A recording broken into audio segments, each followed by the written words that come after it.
Curating as a form of assembly. This is the module's title. Could you explain the link between curatorial practices in assembly in your idea?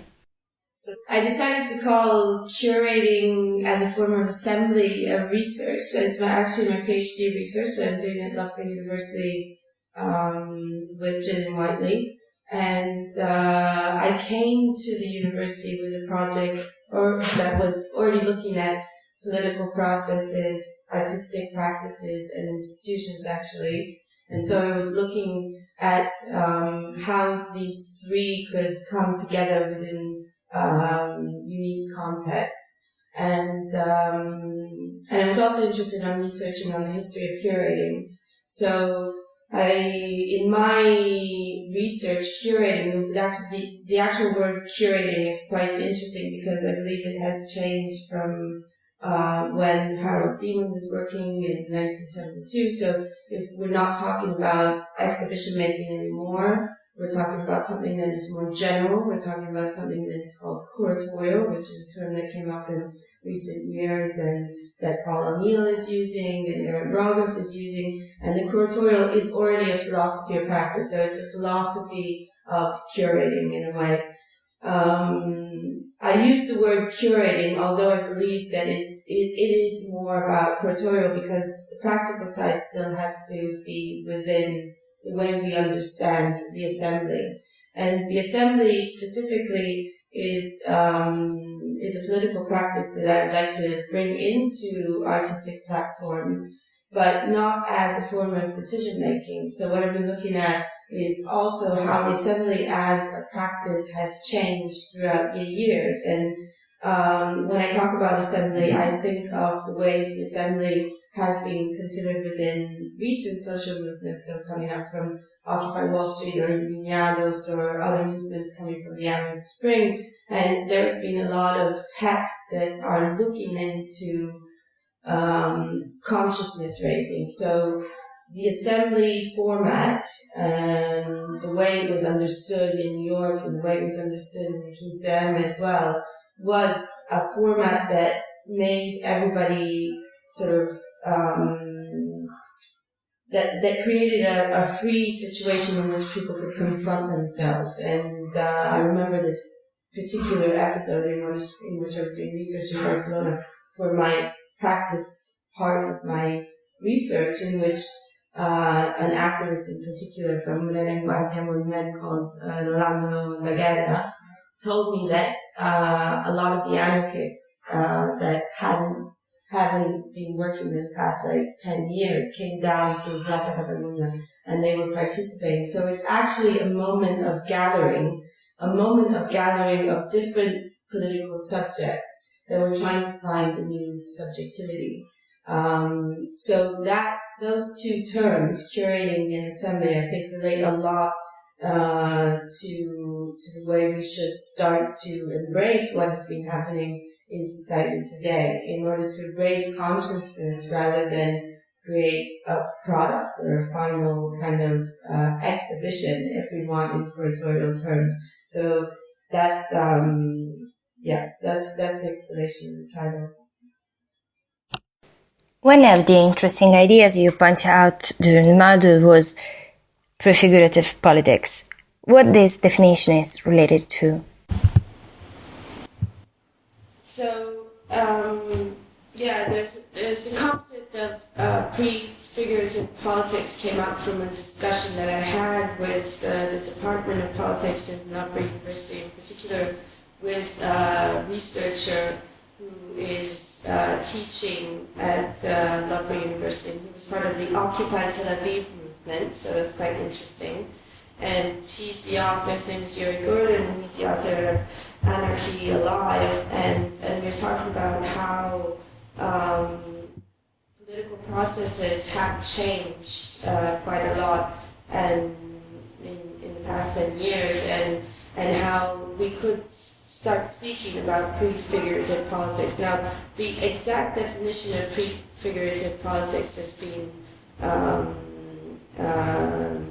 discussed, actually, because there are different ways of understanding prefigurative politics. But I think that the interesting thing is the relationship with an imaginary practice that helps to, in some way, critique society as such. So, in reality, it has a lot to do with how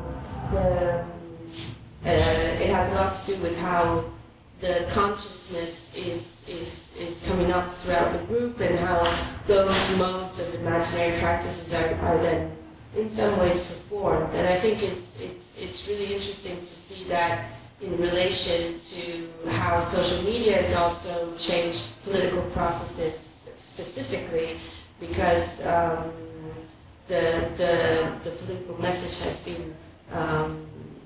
been promoted around social media quite a lot, and the society's relationship with social media also has changed ways of engagement, and has changed social attitude, and so connecting this sort of imaginary practice that comes out from a very strong dissensus towards society to a larger issue around social media is something that was also inspiring for this module, and that I'm trying to look into.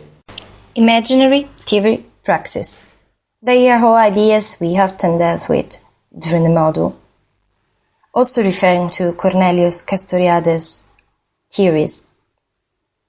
Could you illustrate why are they central? He was a philosopher, a sociologist, a psychoanalyst, an intellectual, and he was quite prolific in France in the 1950s. He's actually the founder with Claude Lefort of a journal, a radical left journal called Socialisme et Barbarie, and he broke with the group at the end of the 60s, and it was after May 68 in Paris when he started developing his own critique of Marxism. He has a wonderful way of criticizing historical materialism in Marx, and he looks into an evolutionary process of society, and also a new concept of time and space, and he was specifically trying to transform psychoanalysis into a political project. So through the critique of Castoriadis, of Marx and of historical materialism in particular, he moves in, Castoriadis himself moves into this process of understanding the imaginary practices and understanding the role of the imaginary within the construction of societies. And his philosophy is quite dense, it's quite complicated, and as I said before, he's very prolific, and so there have been a number of publications.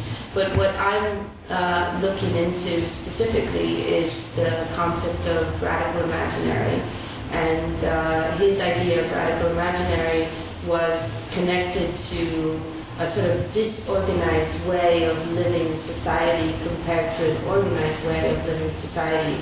And in my particular case, coming from the art field and particularly curatorial practices, I realized that he had a very interesting way of understanding the radical imaginary, because he said that it was connected also to the arts, and how the arts had the possibility of entering in contact with this radical imaginary and trying to bring it up. Now, the radical imaginary is quite interesting because it's connected to an individual psyche, so it's really connected to the single individuality, and it's where creation starts and where society is constructed. So it also poses you in a condition in which you should rethink the relationship between individual and collectivity.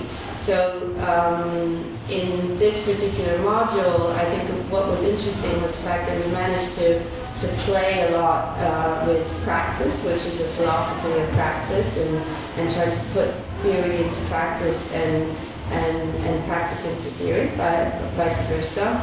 I was looking at curatorial practice at the beginning, but then in the module where you have to kind of create a group and create a sense of collectivity in order to share this imaginary, then the practice and theory has more to do with a group dynamic in reality for a few, for this module in particular.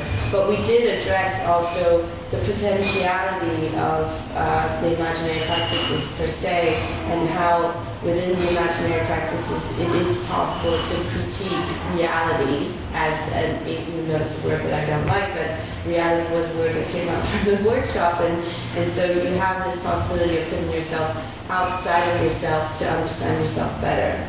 And that is what a little bit what Castellanos was talking about. His reference was the workers' movement. His reference was a larger social issue of how we can understand an emancipation and a movement towards a revolutionary project. And this movement towards a revolutionary project in Castellani's vision really starts from an individual kind of revisiting of your relationship to what's outside of you in order to start a critique and start a questioning. So the assembly then comes into that because it's a collective way of sharing imaginaries in order to start this process, hopefully on an individual level, to then move into a collectivity. So I would say assembly, individual, collectivity, as well as imaginary practice are the key words that follow the module, curating as a form of assembly.